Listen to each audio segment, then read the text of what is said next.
It's 3 hours past midnight in the autumn of AD 180, and you're standing on the parapet of Milecastle 39, a stone outpost the locals will one day nickname Castle Nick. The wind off the windsill ridge cuts through your woolen tunic like a knife dipped in ice water. Your name is Gaius Tullius. You're from sunny Hispania.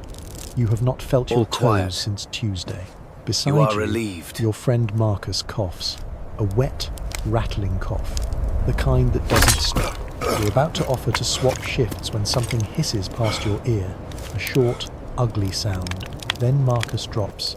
An iron-tipped arrow is buried in his throat, and the man who loosed it is already gone swallowed by the fog rolling down off Caledonia. Optio! You shout for the Optio.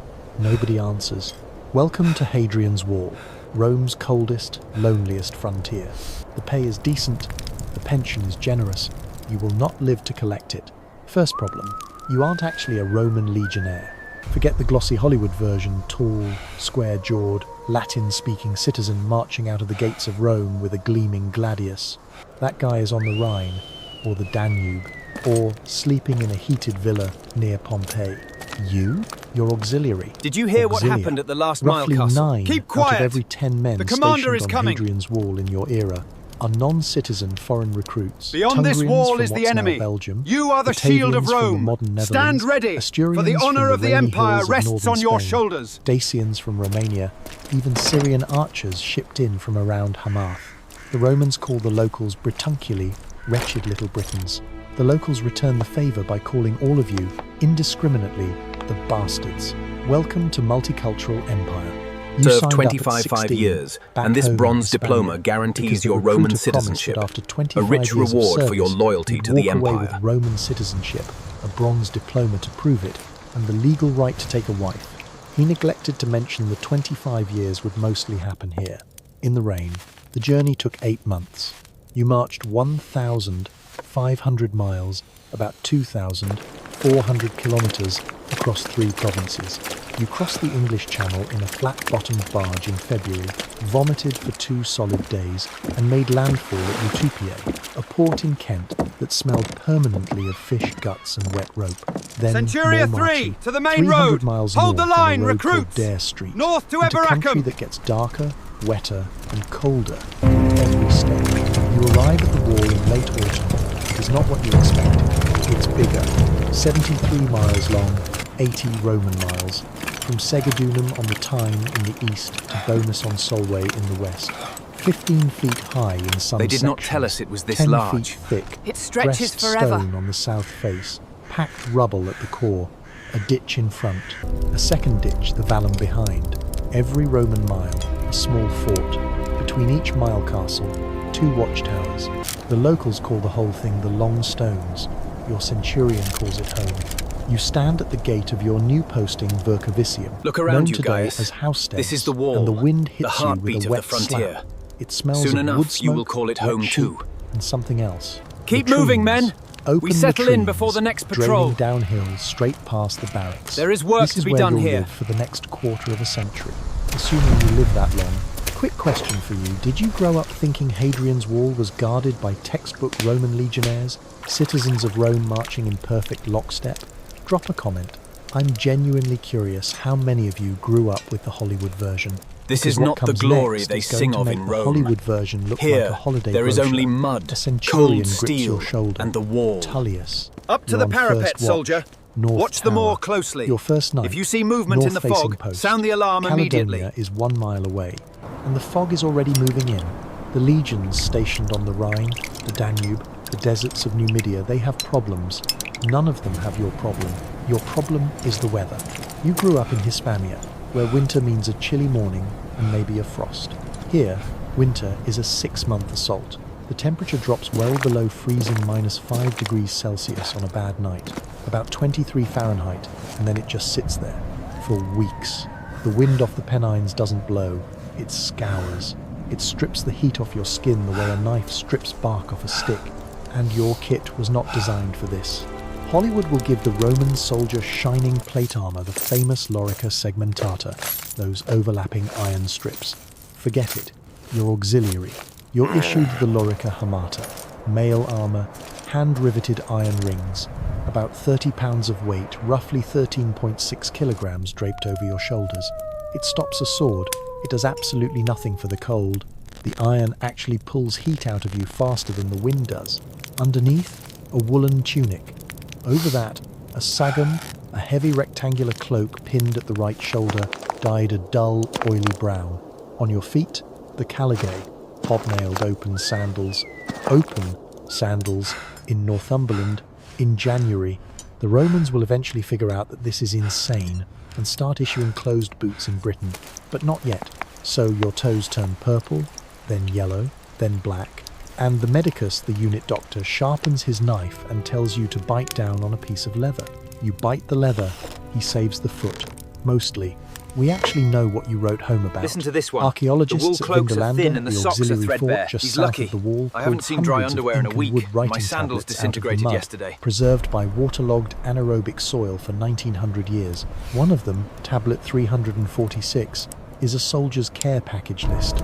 He's asking his family to send him socks, underwear, more sandals, real quote, real soldier, real misery. Pause and think about that. Drop a comment if it surprised you. These are letters from men exactly like you, complaining about exactly the same thing you'd be complaining about today. The cold, the wet. The fact that nobody at home seems to understand how bad it actually is. Your watch shift is 4 hours. You stand in the open turret of Milecastle 39.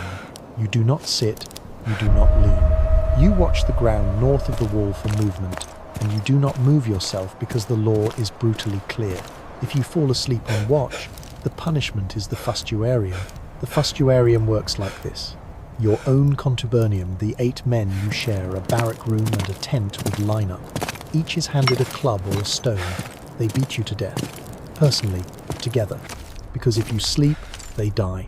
It is not symbolic. They will do it. The man who hesitates gets executed next. Welcome to teamwork. 4 hours pass. Your hands have stopped working. You can no longer feel the pylon gripped in your right fist.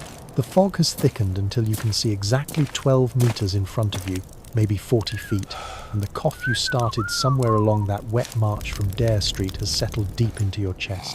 The relief guard finally climbs the tower, mumbles something, takes your post. You stagger down the stairs toward fire, food, and a bed. You will get exactly one of these 3 things, and it isn't the bed. You make it to the barracks.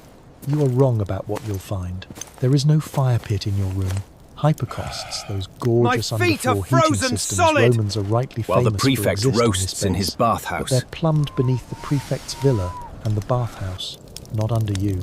You and 7 other men share a single contubernium room, roughly 5 by 4 meters, about the size of a modern American walk-in closet.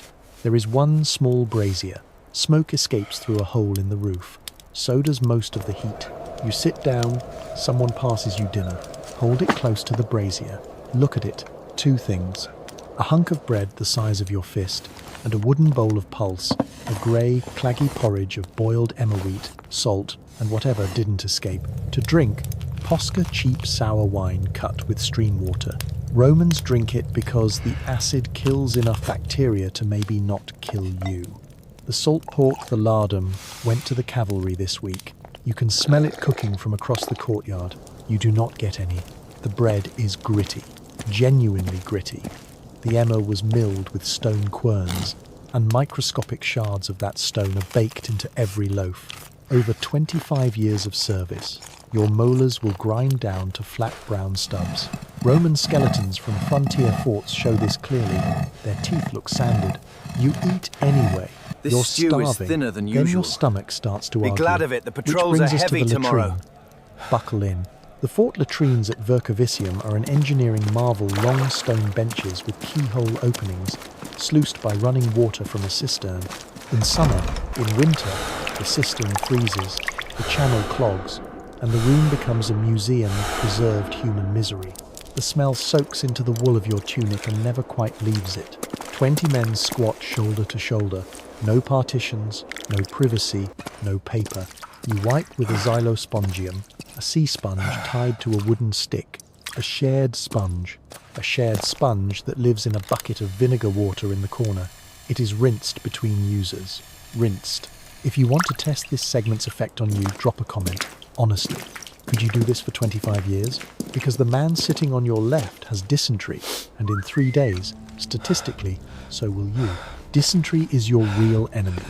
Not the Caledonians, not the wolves. Romans on the British frontier die of the bloody flux, what we'd call bacterial dysentery, often Shigella at rates that can empty a fort in a single bad summer. Catastrophic dehydration. You shrivel from the inside. The medicus is genuinely competent. He can set bones, stitch wounds, trepan a skull, amputate a leg. Roman army medicine is the best in the ancient world. But this is 1700 years before Alexander Fleming. He has honey, he has vinegar, he has wine, opium poppy, and prayer. Against bacteria, he has nothing. And here is the part nobody ever tells you. They are charging you for all of it. Your pay has deductions.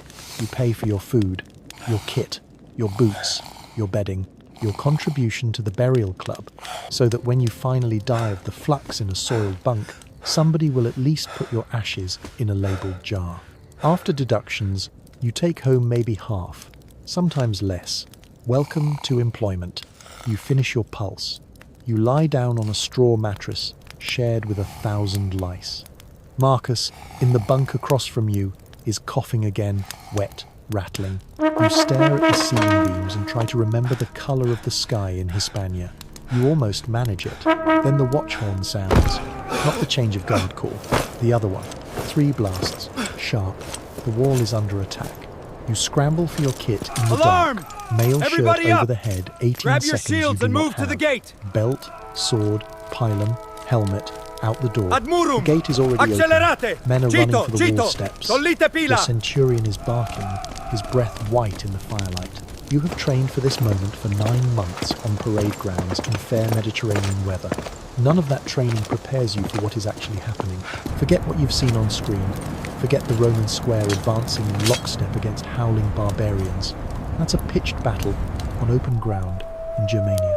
That isn't what happens here. The Caledonians and the Métis and a dozen smaller tribes the Romans don't bother These woods to record, provide too do much not cover. want to take the wall. The They have scouts no reported interest in your movement fort. here yesterday. They want cattle. We must grain, reinforce this and section slaves. immediately. They want to be over the wall, through the wall, and gone before sunrise. So they don't attack the wall, they attack the gaps. The wall is not a continuous defensive line. It's a control barrier, a long stone fence with gates at every Roman mile, broken by undefended sections of marsh, river, and forest where the stones thin out.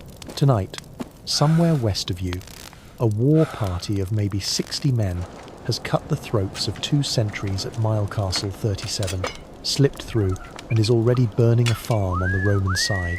That farm belongs to a veteran, 25 years of service. Retired here because he wasn't allowed to go home. He is no longer retired. A second war party is moving on your section as a diversion. It wants you to chase it into the bogs. They know which paths the moonlight reaches. You do not. Quick check-in. Did you grow up thinking Roman wall soldiers fought the famous Picts painted blue, screaming in disciplined battles? Tell me in the comments, because Picti Latin for the painted ones isn't even a word the Romans use yet. That label gets attached more than a century from now. Tonight, these are the Caledones, the Selgovae, the Noventae. They fight nothing like the Hollywood Pict. They carry long swords taller than your gladius, oval wooden shields, short stabbing spears. Some are bare-chested in the cold because their warriors prove themselves by enduring what you cannot. A few carry bronze trumpets called carnices that howl over the fog like wounded animals. You hear the carnix before you see anyone. Then the first spear comes out of the dark. It punches through the shield of the man on your right, a Tungrian named Lossio, and into the soft place under his collarbone. He sits down hard, surprised, and is dead before he hits the stones. No last speech, just a wet sigh and a smell like a butcher's bucket. You will never know what tribe killed him. Nobody will. You raise your pilum, you throw, you miss. The fog is too thick. Something hits your helmet and you see, very briefly, a number of small lights. When you can see again, the attack is over. 3 Caledonians lie at the base of your tower. 6 of your contubernium are wounded. 2 will not see morning. You have a deep cut across the back of your hand that you do not remember receiving. Inside, you feel nothing. The fight northern lasted tribes, under 3 they are minutes. mobilizing. The terror A will great last host years. approaches. Welcome Sound to the alarm. soldiering. A To the rider ramparts, comes in quickly. From the west, They bareback, crossed the wall slick here, with near the sweat and 7th mile somebody marker, else's blood. 10 miles out. He has How news. many did the scout While report? you were holding your The main section, force, Governor. the main Too raiding many for the force patrols. crossed the wall 10 miles away. The garrison at the next fort rode out to intercept. They were ambushed in a defile. The general is dead. The Roman general. His escort is dead with him. Cassius Dio will write about it, 2 generations from now, in a single brutal line in his history of Rome. The wall has been broken. The men who broke it are somewhere behind you in the dark. You will spend the rest of this night hunting them, then most of the next year, and the year after that. This was your first night. You have 24 years and 364 nights to go. Years pass. This is the part nobody puts on a recruitment poster. The fighting was the easiest part of your job. The hardest part is what comes after. The next 9,000 mornings. The wall does not change. The men do. By year 3, Marcus dies. Not from the arrow, from the cough. He drowns slowly in his own lungs over the course of one wet march, and the medicus gives him valerian and warm wine and nothing useful. You sit with him at the end because somebody has to. He is 22. You burn what's left and put his ashes in a small grey jar with his cohort number scratched on the side. The unit pays for the 25 jar. arses You owe for them the the urn, cost of the Gaius. jar. It is By recorded. year 7, your Yes. contubernium has cycled through entirely. Locio's replacement, quiet Dacian, named Decimus, drowns in the Tyne crossing a flooded ford during the tax patrol. The body washes up 4 miles downstream. Nobody recovers it before the birds do. By year 11, you've stopped writing home. Your father is dead. Your mother is dead. Your sister wrote to say her husband owns olive trees now. The letter took 14 months to reach you. By the time you replied, she was probably dead too. The wall is your only home now. You speak Latin with a hard northern accent. You drink Posca like it's water. You can name every kind of British rain there are, at least 7, none pleasant, and you can predict, by the smell of the wind, when the cohort will lose another man to the flux. You lose, on average, about 1 man in 25 per year, to disease, to exposure, to raids, to accidents falling from the wall, crushed by a wagon, gored by a stag while hunting. Over 25 years, statistically, half of you will not see your diploma. By year 16, Another you 5 finally names for the understand list. trick. The contract Make is sure not a the contract. tallies are clear. It is a sentence. You have a British woman now. Not legally, auxiliary soldiers cannot marry under arms, but you've lived with her in the vicus, the shabby civilian shanty pressed against the south wall of the fort, for almost a decade. She has given you 3 children. None of them are legally yours yet. They will be, the moment your Anesta Missio comes through. Your bronze diploma will make them Roman citizens. That's the deal. That's the prize. 25 years on a frozen wall for a piece of stamped bronze. You will never see Hispania again. You can't afford the journey. There is nobody waiting. The land your father farmed has been sold off to a neighbour. So when discharge comes, if it comes, you will simply stay, the way 9 in 10 veterans here stay. You'll raise pigs in the vicus. You'll drink too much. Some nights, when the wind comes off the windsill the right way, you will climb the parapet steps just to stand exactly where Marcus stood. That is the best case. In The year prognosis 22, is grim, 3 my years friend. short of your diploma, internal Medicus rot has calls taken you in. hold. He is not smiling. How long do I but he have, is gentle, Medicus? which is worse. He uses the Latin word for what is growing inside you. He cannot cut it out. He cannot stop it. He can give you opium and time. He gives you the opium first. You die in winter, year 22. The opium is generous. The pain, generously, is not. The diploma never comes. Your wife is widowed before she was ever legally a wife. Your children never become Roman citizens. Your jar sits beside Marcus's in the unmarked cemetery outside the south gate. In AD 410, Rome abandons Britain. The wall empties. Farmers haul the stones away for sheep pens. But Milecastle 39, Dimanes, Castle Nick survives. protegete animas Gai et 2,000 marci. years later, Ave tourists at in cavalli, waterproof fratres. jackets from Manchester, Melbourne and Minneapolis walk the parapet where you once stood. Most are cold, none know your name. If anything in this video landed, drop a comment Push now. and tell me what hit hardest. It's coming loose. Honest Heave. feedback shapes the next All right, one. bring it down Like slow. and subscribe if you want more. The wind off the windsill has not changed. The fog still rolls down off Caledonia.